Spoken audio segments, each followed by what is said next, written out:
जेवायला काय बनवते? भूक लागली आहे खूप. आज मी बनवणार आहे सॉरी आज मी बनवणार आहे अळणी मटण. बकऱ्याचं मटण आणलेलं आहे, ते अळणी बकऱ्याचं मटण बनवायचं आहे.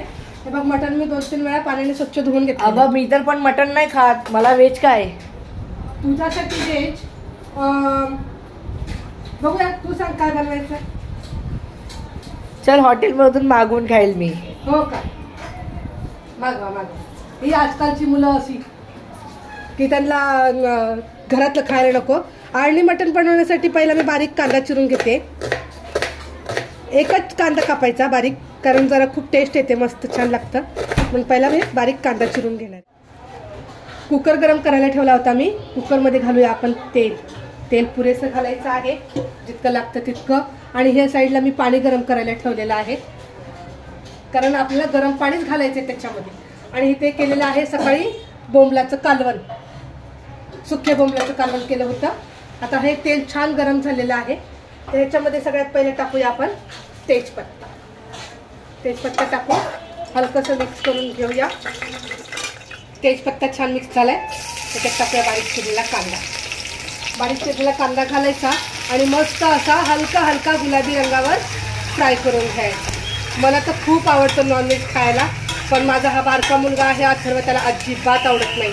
तर मी हे ज्या रेसिपी नवनवीन आणि पारंपरिक पद्धतीच्या रेसिपी जे टाकते, तर तुम्ही ते व्हिडिओ बघत जा, लाईक करा, शेअर करा, चॅनेलला सबस्क्राईब करायला विसरू नका. कांदा हलका गुलाबी रंगावरती मस्त फ्राय झालेला आहे. आता ह्याच्यामध्ये टाकूया आपण हळद. 1 चमचा मी हळद घेतलेली आहे आणि चवीनुसार घालूया ह्याच्यामध्ये मीठ. आई नेहमी बोलत असते, हळद मीठ पुरेसं असेल तर मटणाला खूप भारी चव येते. आणि ह्याच्यामध्ये घालूया आपण धना पावडर. 1 चमचा धना पावडर घेतलेली आहे, कारण मटण 1 किलो आहे, त्यासाठी तुमच्या हिशोबाने तुम्ही नंतर तुमच्या अंदाजाने टाकू शकता. चांगला मस्त बघा मसाला हा फ्राय झालेला आहे. आता ह्याच्यामध्ये आपण मटण जे स्वच्छ धुतलेलं आहे, 2-3 वेळा धुवून घ्यायचं चांगलं. गावाकडचं बकरं कापलं ना तर ते धुवत नाही, ते असंच करतात. पण आता हे आपलं मार्केटमधलं असतं बकऱ्याचं मटण, तर मी ह्याच्यामध्ये टाकून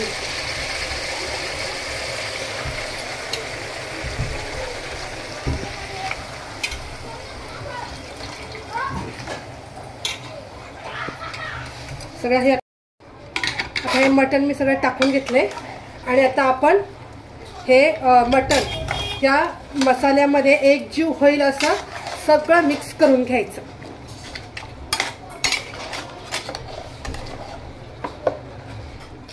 आता हे आपण सगळा मसाला मटणात एकजीव केलेला आहे. आता ह्याच्यावर मी ठेवते प्लेट.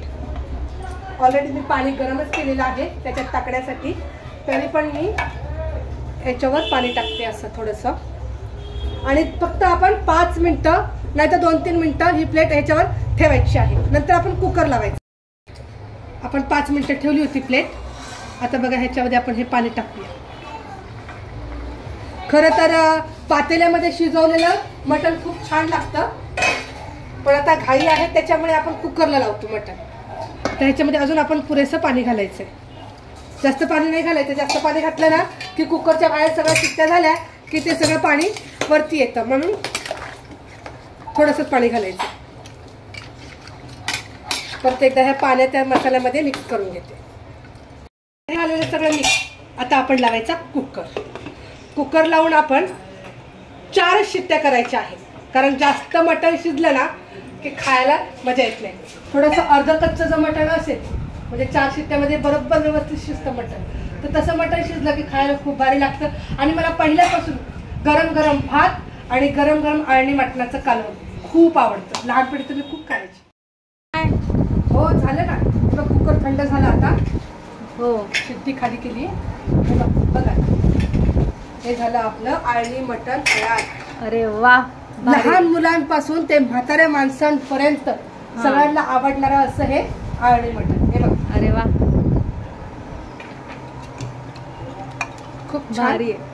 आता एका प्लेट मध्ये मी काढते, थांबा. चाप, सीना, मुंडी सगळं अगदी. आज काय आहे? काय आज आहे माझ्या लाडक्या भाच्याचा, म्हणजे सगळेच लाडकेच आहेत माझे, आज काय नाही. तनुषचा बर्थडे आहे त्याच्यामुळे स्पेशल आळणी मटण. नंतर काय आपण ह्याला तडका देणारच आहोत.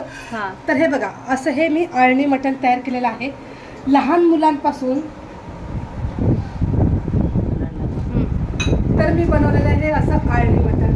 तर ह्याला मी नंतर तडका टाकणारच आहे, फोडणी देणार आहे, काळ्या तिखटाचा मसाला घालून मस्त कालवण बनवणार आहे. तर मोठ्या माणसांना हे बकऱ्याचं मटण बनवणार आहे आणि लहान मुलांसाठी मागवलेली आहे मलाई, काही चिकन बिर्याणी मागवलेली आहे. संध्याकाळी तर आमच्या तनुजचा जो वाढदिवस आहे त्याचा पण व्हिडिओ तुम्ही नक्की बघा बरं का. आणि आळणी मटणाचा